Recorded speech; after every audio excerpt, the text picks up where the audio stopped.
Capítulo 48. Simon sorriu. Nada poderia estragar seu humor naquele dia. Tinha uma pista sobre a ponta solta que o permitiria amarrá-la muito em breve. Sim, ele podia rodar a cidade atrás de Inga, persegui-la, desperdiçar energia fazendo seus passos, ou podia ficar onde estava e esperar que ela fosse até ele. E ela iria. Aquela cadela estúpida estava desaparecida há quase 48 horas. Devia estar cansada, suja e apavorada, a porcaria de seu cérebro quase enlouquecendo. Seu corpo devia estar exausto de tanto fugir do perigo. Sua mente esvaziada de qualquer pensamento racional. E o desejo de autopreservação também estaria se esgotando. Capturá-la era uma questão de compreender como funcionava o medo. Depois de 2 temporadas no Afeganistão, Simon sabia quais eram os caminhos trilhados pelo medo profundo. Um medo que não existia no mundo cotidiano. Só existia quando você estava completamente apavorado, temendo pela própria vida. Antes de um salto de bungee jump, o medo brota pelo corpo, misturado à excitação e adrenalina. Mas o medo real não dá espaço para nenhuma outra emoção. Ele penetra a pele, escavando até alcançar os ossos. O medo real não atinge uma parte de você. Ele se torna você. Cada respiração, cada olhar, cada movimento é preenchido por um pânico que não vai embora. Não importa quantos exercícios respiratórios você faça. No exército, esse nível de medo era aceito diariamente, mas Simon aprendera a enganar seu subconsciente.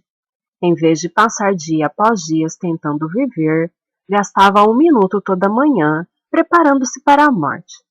Todos os dias convencia a si mesmo de que aquele era o dia em que iria morrer. Toda manhã imaginava a própria morte, e toda noite sentia-se grato por estar ali, escovando seus dentes. Se o que Inga sentia era, ao mesmo tempo, o medo dele e da polícia, a questão era saber o que a apavorava menos. E Simon sabia a resposta. Ele sorriu e estalou os dedos. Capítulo 49.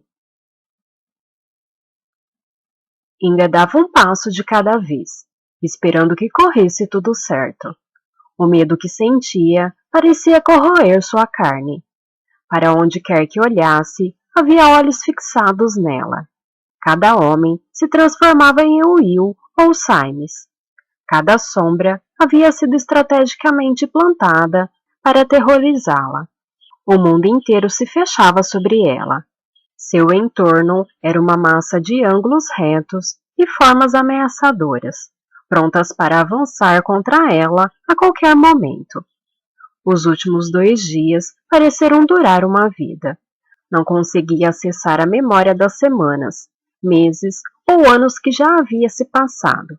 Não conseguia se lembrar do tempo em que as células do seu corpo não estavam todas distorcidas pelo medo.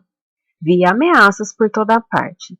Embora já estivesse fugindo há 48 horas, aqueles últimos momentos pareciam os mais perigosos. Seu alvo estava a não mais de 30 metros. Podia vê-lo. Tudo o que se estendia entre ela e a sua sanidade era uma pequena multidão indo almoçar. Uma travessia de pedestre e um cruzamento movimentado. Deixou que aquela multidão apressada a empurrasse e a cotovelasse enquanto ela atravessava a rua. 20 metros. Não tirava os olhos do prédio, temendo que desaparecesse. Iria contar tudo a eles. Começaria pelo que havia feito, e então os levaria até as garotinhas. Antes do anoitecer, as 2 já estariam em casa, em segurança, de volta às suas famílias. E ela ficaria feliz em receber sua punição. A 10 metros do seu alvo, tropeçou em meio fio. Conseguiu se levantar. 2 homens deram uma risadinha atrás dela. Ela não ligou. Mais 7 metros e estaria rindo junto a eles. A segurança de uma cela de delegacia chamava por ela. Qualquer que fosse sua punição, estava pronta para aceitá-la. Nada poderia ser pior do que o que estava vivendo. A 1,5 metros da entrada, seu corpo começou a relaxar, mas a mão que de repente agarrou sua nuca era forte e resistente. Ela a afastou da porta da delegacia, que estava à distância de um braço. Bela tentativa, sua vadia de merda, mas não foi suficiente.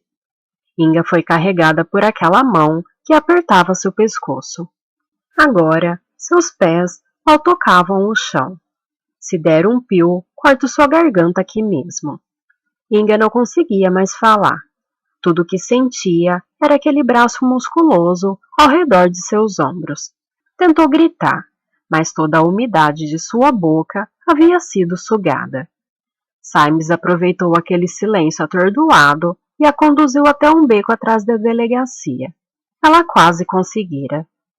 Para quem via de longe, aquilo era um abraço afetuoso. Mas isso porque não podiam sentir a força dos dedos de Symes esmagando os ossos dos ombros dela, ou porque não reparavam que seus pés mal conseguiam tocar o chão. O barulho daquela avenida movimentada desapareceu dos seus ouvidos. Só vamos ter uma conversinha. Mantenha a cabeça erguida. Não, não, ela gritou, tentando firmar os pés no chão. Juntou suas últimas forças para se debater. Então, ele apertou sua nuca. A dor se espalhou por toda a cabeça. Sabia que ele era capaz de quebrar o pescoço dela com um simples movimento. Por favor, não, dói! Devia ter pensado melhor antes de fazer o que fez.